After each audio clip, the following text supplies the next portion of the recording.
to switch it and you're going to project. So will you do announcements?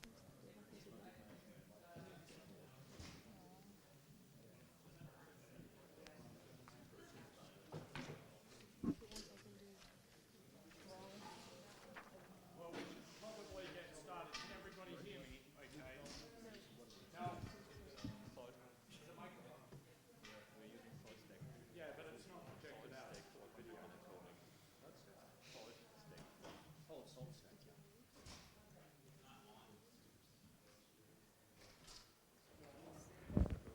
No, I didn't. Rightio. My name's Peter Robinson. I'm going to be talking about using Fedora as a base for the Internet of Things revolution, which I just noticed I spelled incorrectly. Am I going to talk ARM? No, not really. IoT is a lot bigger than just ARM and tiny little devices. It covers everything from endpoints to network gateways to message queuing systems, data storage, analytics, and there's a massive, massive big ecosystem around all of the above that covers all sorts of devices, cloud, you name it, pretty much everything, even cars. So what does an IoT stack look like? Actually not that different to most other internet-based stacks. There's various different protocols at different levels, IPv6 and other networking functionality, just like you would find on an average laptop or phone or pretty much any device that's sold on the market these days, even washing machines. So breaking it down into a number of different categories of device and where we can use Fedora and how Fedora fits into each categories, I'll start with endpoint devices. The IoT endpoints need to be low cost, low power, almost disposable devices. ARM devices tend to be driving this revolution, whether it be Cortex-M series, Arduino-style devices, or your more capable ARM devices, ARM v7, Cortex-A series, like the BeagleBone Black, that happily run Fedora and a standard distribution like you'd run on your laptop, your desktop, or your server in the cloud. Obviously, there's a number of different operating systems, both open and closed, that are currently running IoT stacks. Contiki and TinyOS, both aimed at your Arduino size and style of device, right through to sort of pokey and open and embedded, the recently announced Ubuntu Snappy Core, which runs on an amazing amount of devices, or one of them. ARM even has announced their embedded OS called Mbed, and there's even rumors that Microsoft is going to get into it with the ability to run Windows 10 on a Raspberry Pi. Not quite sure what that's going to say about the security. But of course, if you can run Ubuntu, you can run Fedora, and we already do run Fedora on a number of the devices, whether they're some of the little Intel ones or dozens and dozens of different ARM-based devices. So what sort of things would we need in Fedora to ensure that the endpoints are usable? Well, as a base OS, atomic images are an excellent fit because they enable simple updates, rollback, various other bits and pieces and the sort of functionality you need for hundreds or thousands or tens of thousands of remotely managed devices. There's a number of new network stacks that are coming along that have fairly good support upstream and some reasonable support in Fedora. the 802.15.4 stack, which is well known for zigbee and other such protocols. But the thread group, along with which is led by Google and various other companies, are moving that over to 6LoWPAN, which is a cut-down version of IPv6 that runs very, very well on Fedora, with the basics going upstream and much more enhancements well and truly in motion. There's IP6 routing stacks, RPL routing protocol for low power limited access networks, and then as you move higher up the stack, you've got protocols such as MQTT, CoAP, which I'll cover more later, and the management of device firmware and security fixes, which I mentioned Atomic fits well in. Just covering the 802.15.4 stack, it offers base physical and MAC layers for low cost, low power, low speed wireless personal area networks. It's used for Zigbee and other proprietary protocols, but also runs a cut down version of IPv6. It's a mesh network, but also does star, peer-to-peer clustering. It includes AES security by default and is a nice basis.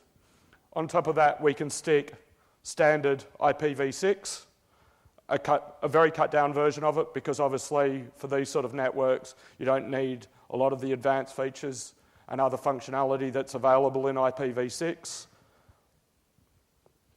It's mostly upstream. There's still some enhancements that various different teams and projects are looking at, like supporting Network Manager or the Systemd network support to enable meshing and routing and all the usual things that you would expect in a distribution such as Fedora.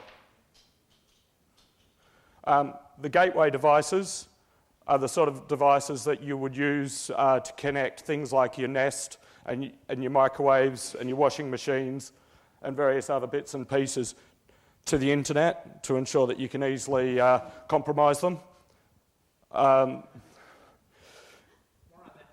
Yeah. You would use your gateway as a sort of PAN controller and an Ethernet bridge to enable easy bridging of the network to standard network protocols such as Ethernet. But also it can use other functionality be used for other functionality such as caching layers and various other bits. It's also a useful means to secure the base IoT network from the outside world. So these are all things that Fedora does at the moment, but there's certainly a lot of manual process involved, a lot of improvements that need to be made. Some of them are relatively simple and straightforward and are sort of in process. There are other more sort of upstream feature enhancements and code that needs to be written to ensure that this happens. But for all intents and purposes, this is with open protocols, basically just an IPv6 router, which is well known and well implemented already on Fedora. And this is a sample overview of what an IoT network may look like in your average house. Unfortunately, it seems when I exported this as a PDF, you don't see it so well. Messaging systems. There's a number of different technologies used for machine to machine and machine to data and machine to user control. MQTT is probably one of the foremost ones. It's a lightweight publishing subscribing protocol. It's being standardized. It's been a number of open source endpoints, servers, messaging buses are already available. some of these are already in Fedora. Most of the projects are in Fedora. Some of them need to be updated to later versions. You're also seeing a bunch of hosted platforms like Robo, MQ, and Open Sensors, which host these servers so you can easily plug various different devices straight in. MQTT is actually quite widely used on the internet and has been picked up in some surprising use cases already. It seems to scale relatively well. For example, the new Facebook Messenger app that a lot of people would have on their phone delivers messages between Facebook and the phone itself using MQTT because it's a nice lightweight protocol with guaranteed delivery and various other bits and pieces that you would expect from a messaging queue system. The next protocol that's widely used is CoAP. It's a constrained application protocol. It's, again, another open protocol, well-defined, fairly similar to, but a very cut-down version of HTTP with RESTful interfaces and other such things to enable sort of cheap implementation on very, very low-cost devices. So it's easily integratable and implemented with very little memory. And it adds useful functionality like automatic resource discovery so that devices on the network can discover each other and there can be direct machine-to-machine communications.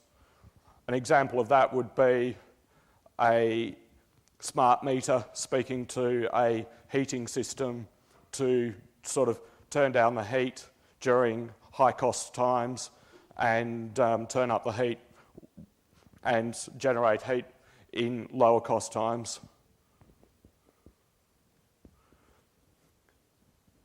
The lightweight machine-to-machine protocol, again, runs over CoAP and is open. And it's used for things like smart objects for communications of things like sensor data between devices in a Internet of Things network and report into, so smart meters can use it for sending billing data up to power companies and various other bits and pieces. Again, nicely open source or open protocols to make it easily implemented, and a number of standards already in use. Again, smart objects are the actual, like the lightweight, which is the actual XML or data objects that report things like sensor data, naming of controllers, location of controllers, and to implement things like smart thermostats and the information that they would report back to a central server, or timing information that a central server might report to a smart thermometer, thermostat. Such and such is going to be home at 6 p.m. Turn the heat on, turn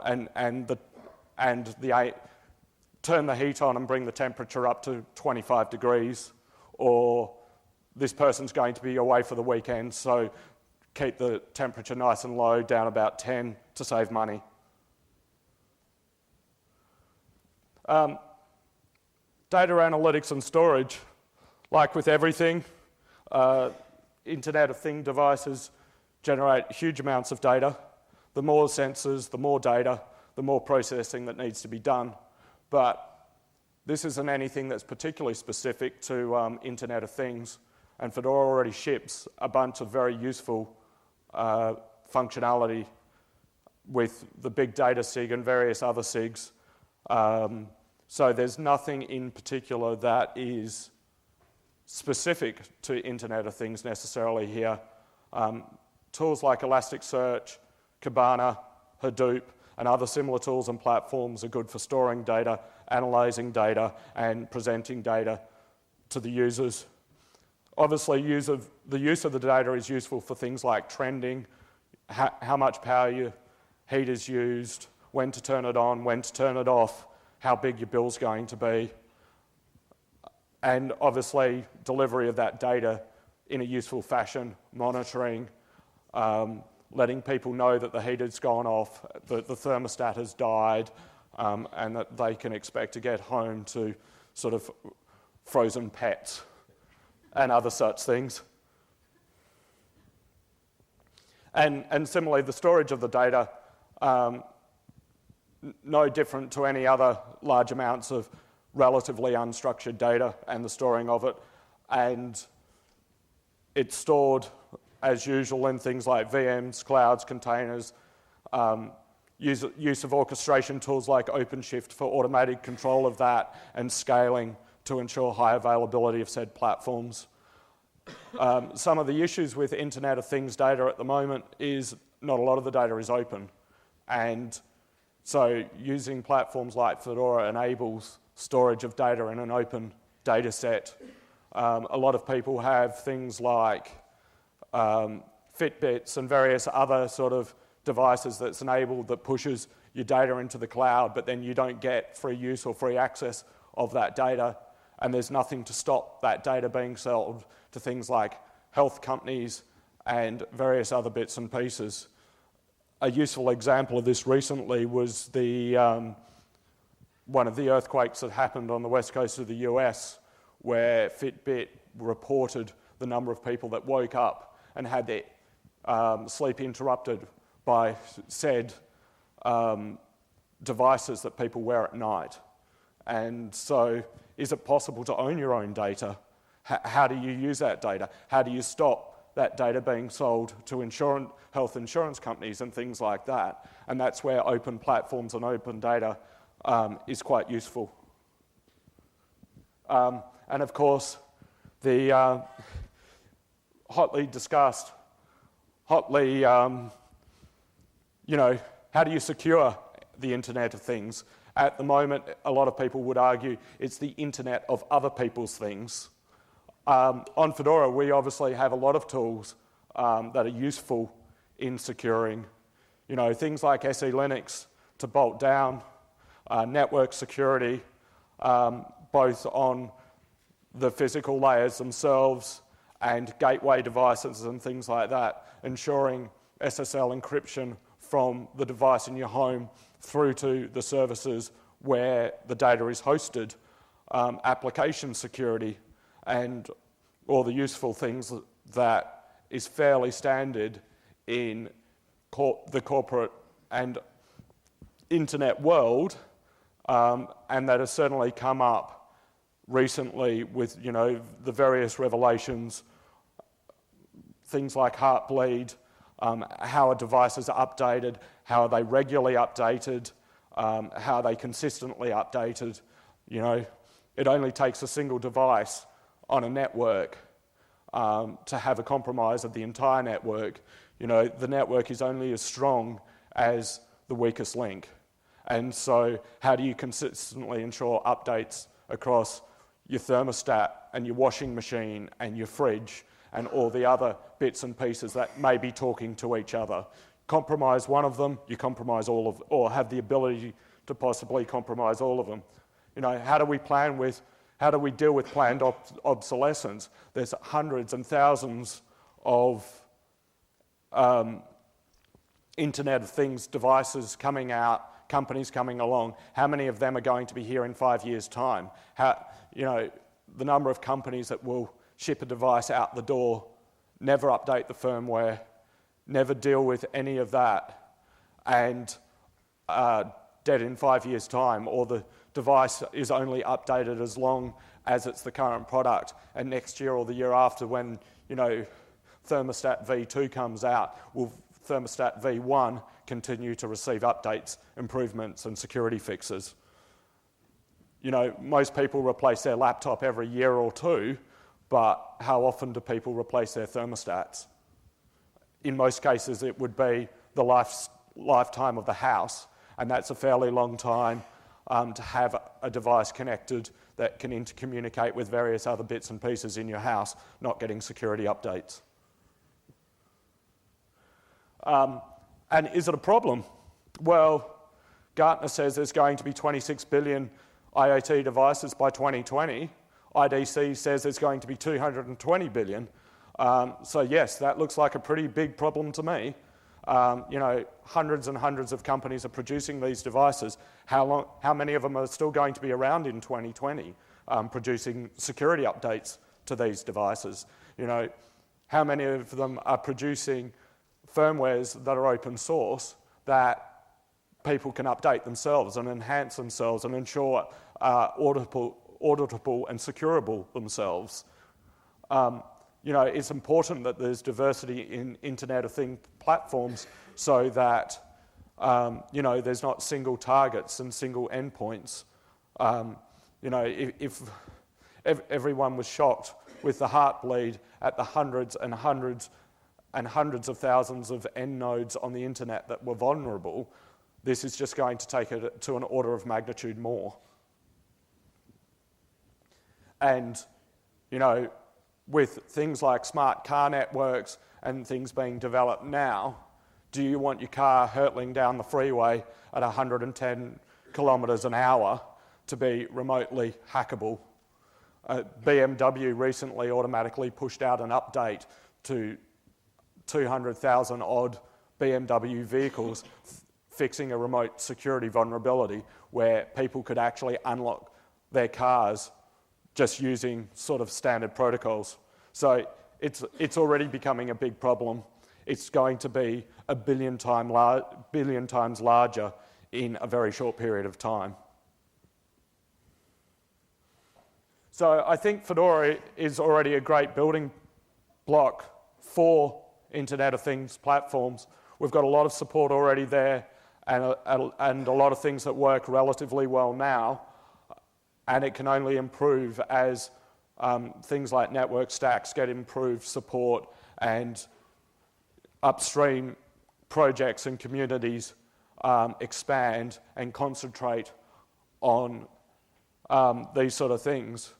We're fairly lucky in that there's a number of companies that are pushing for open standards, open protocols, open source implementations of those protocols, and it's not a lot of work to get Fedora from a pretty good platform to a really good platform with newer stacks, newer versions of products, and basically end-to-end fixing with things like example dev platforms for people to start hacking on and things like that. I think it's a very good base, and things like Atomic and other developments that are being actively worked on in Fedora become more widely available. Any questions? So, which one of the current Fedora products do you see as the best fit for this platform, or do you see possibly new product coming, like Fedora product, in the future for Internet of Things platform? So the question is, which of the Fedora products best fits as an Internet of Things platform? It depends. I think the server and cloud products fit fairly closely for certain components of that. There's certainly the possibility as the Fedora product set expands to have more dedicated. There's been discussion of an embedded product set which would fit the sort of gateway endpoint device very, very well if the sort of embedded product sort of went ahead. So it fits already into some areas, and there's certainly scope to expand the Fedora product set to better target some of the other areas. Anyone else? Josh? So, with the wide variety and number of these tiny little devices that are going to be connected, using Fedora as the base for that makes sense on a user space level, but do you see the kernel being custom to all these devices, or do you think the Fedora kernel will be able to somehow fit on your subsystem? It depends on the sort of device. In some cases, for the endpoint devices, Fedora may not be the best fit at all because something like an Arduino level of power of device is certainly Fedora as a whole distro is way too large for it.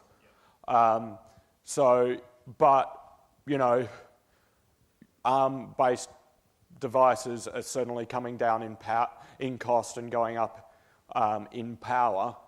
And, you know, a lot of manufacturers are starting to, where they've in the past used sort of 8-bit embedded device controllers and that, are now using full-blown 32-bit ARM devices because it's just easier for development and sort of quick turnaround of products and functionality that people want. It's easier just to spend a few extra cents on a 32-bit platform with multi-megs of RAM to get the development done quickly because they don't need to optimize for memory and various other bits and pieces.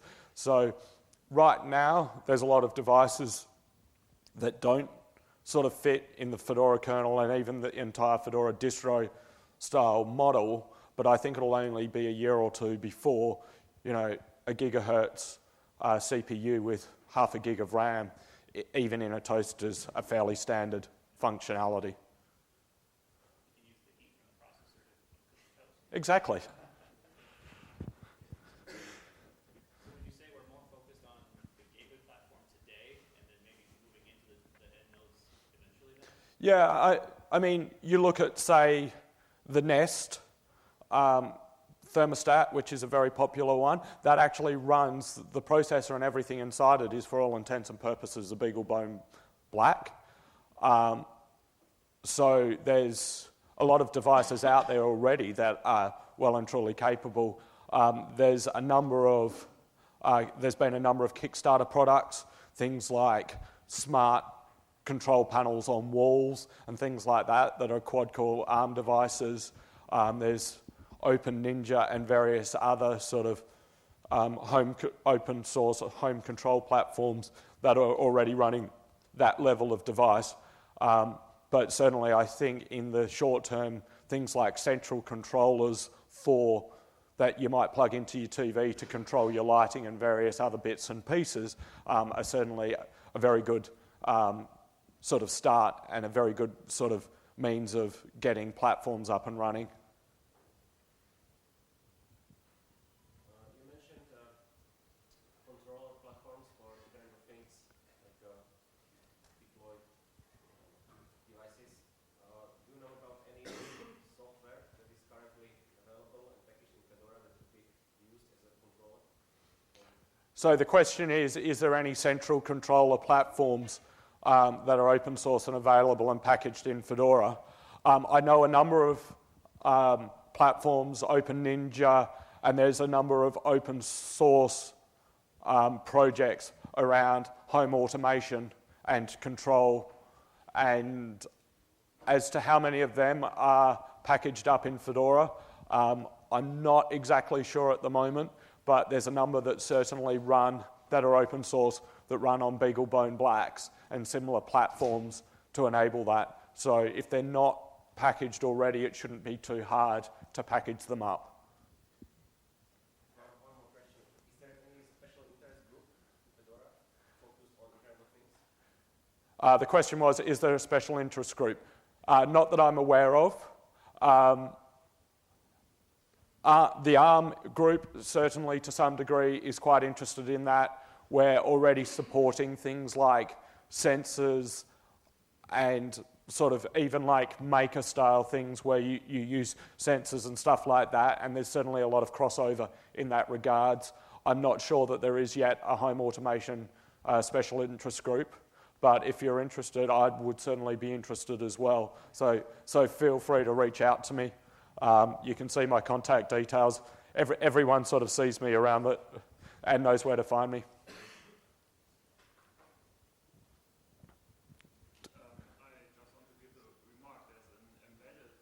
Special interest group, which is at least provides a lot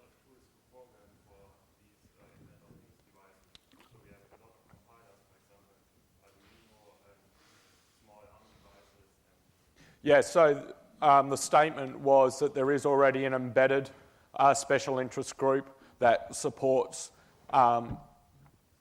compilers, debuggers, and various other bits and pieces for a number of these sort of devices. Yes? Sorry?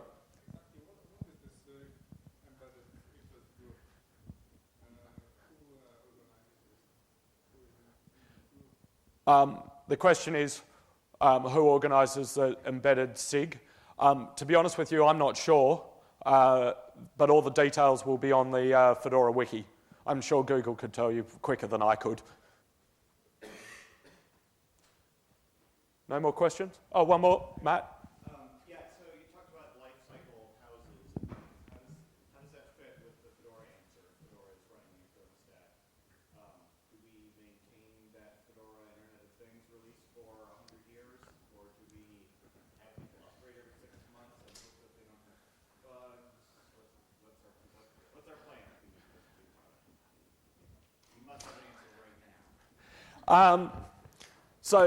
So Matt, the FPL asks, what is the plan in terms of upgrades to enable support? Do we have an extended lifecycle support that supports the thermostat for 100 years, or do we expect someone to upgrade their thermostat every 6 months? That's a very good question. That would depend a little bit if there was a specialized product that would eventually support that, and that would be defined as part of the product.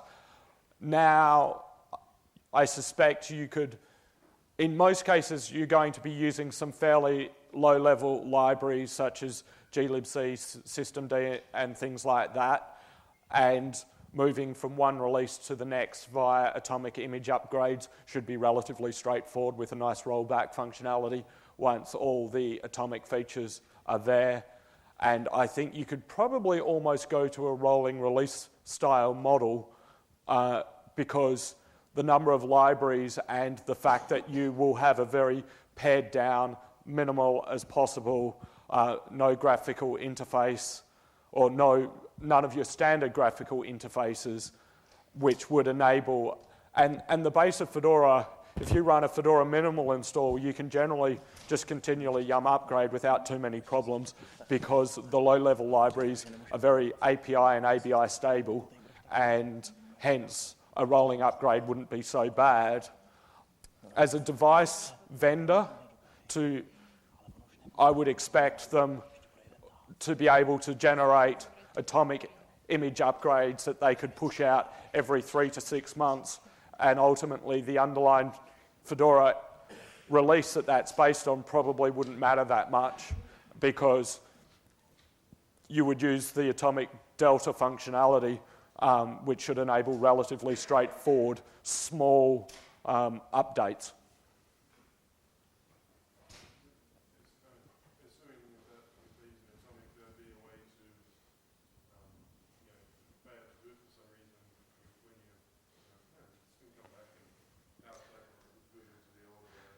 So the question is about failed upgrades and rollbacks.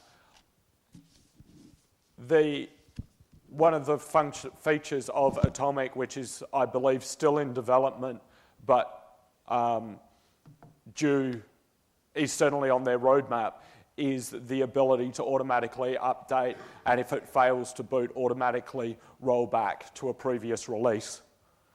Similar to the yellow, blue, or red, green update process that a lot of enterprise systems use in firmware, where you have 2 copies of the OS split across 2 firmware bits. You boot one, if that doesn't work, you roll back and boot the other.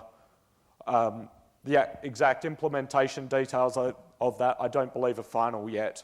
You can do manual rollbacks at the moment, or my understanding is you can do manual rollbacks at the moment, but the automatic rollback functionality isn't feature complete yet. I guess the detail I'm more worried about is, now your toaster comes with half a gig of memory, but 10 years from now, it's standard for toasters to have a terabyte of memory, and so our kernel, doesn't run in half a gigabyte of memory anymore.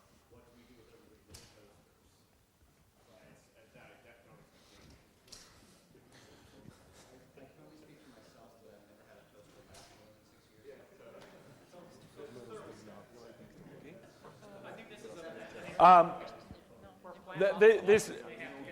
So the question was about in 10 years' time when a toaster ships with 10 gig of memory as opposed to 10 meg of memory next year, how do we deal with that toaster with 10 meg of memory in 10 years' time? That was a question that I have down the bottom. How do we deal with planned obsolescence? Very nicely. I would personally love to see the vendors say, hey, this device is not going to continue past, this expiration date 2 years from now or 3 years from now, unless it gets a firmware update that makes it continue to work. I'm just telling you right now, in 10 years from now, I'm not debugging toaster crashes. Hey, Josh, in 10 years from now, are you still going to be the Fedora lead kernel developer? Or will... Dave was for 10 years, so... Or will you have gone quietly crazy and be sort of sitting in the corner sucking your thumb? Join Dave, Yeah. No, I'd be very loudly crazy. I mean, ultimately, in 2020, so 5 years' time, in 2025, 10 years' time, I think it's very hard to see what standard computing, standard servers, standard cloud platforms are going to be like. So what a standard Internet of Things platform will look like in 10 years' time is anyone's guess. I hope to be lying on the beach, not having to deal with it. Exactly. Sorry? Or blown up the world and have the machines take over, and it's their own problem.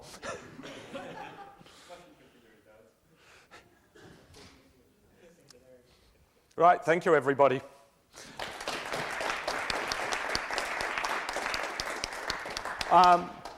Please feel free to provide feedback, and if you've got any further queries, feel free to get me on IRC or Twitter. My IRC handle is actually PB Robinson, so the same as my Fedora email address. So thank you.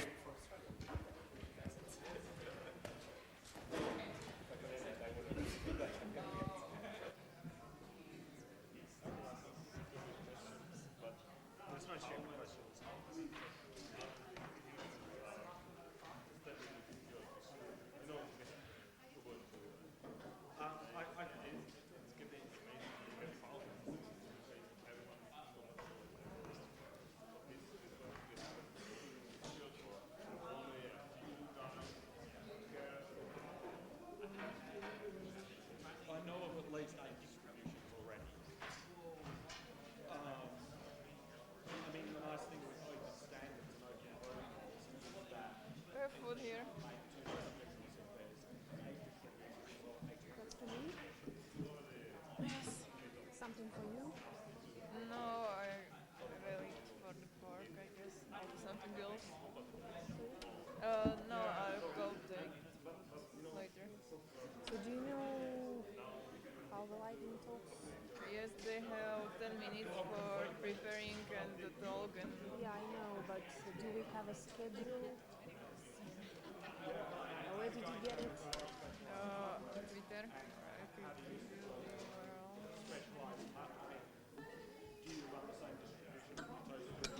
Jsem přešel, věc. Vím, kde tu. Here. Bude to tu? Viem. Ako to vieš? Tak pošel tam, ja, že podrhaná stejně. Prosím? Myslíš, že? Ano. Hej, tak tebe by som poslal sa PDF-ko.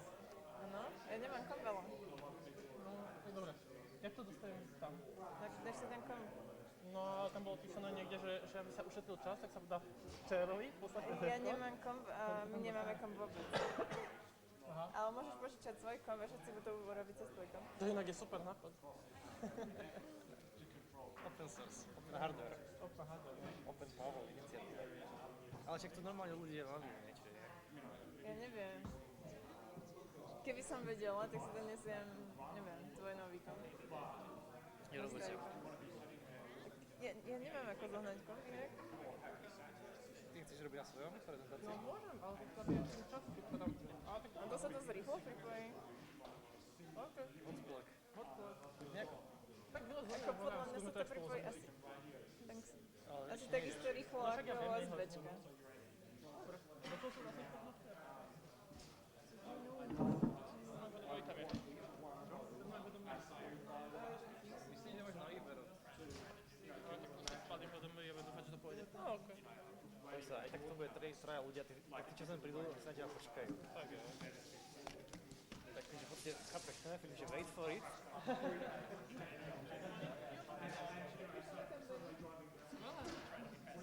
Ale teraz nejde speaky.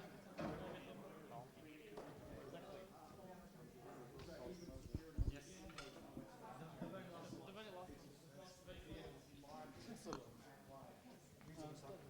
Git cloned it and tried to build it. Yeah. Back at the day, I git cloned and tried to build it. I thought, no, fuck it, I'll just wait for to master demo it. Much easier. When did you try to build it? 2 weeks ago? Then go. You need to make sure you have the latest Gradle. And the one which is in Fedora doesn't work. Because it's not the latest, of course. Yeah. But you can use the build version. It's there. Awesome. Just download this on-site APK. Trust us, it's safe.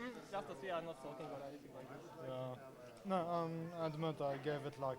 And we didn't need the access to camera, so.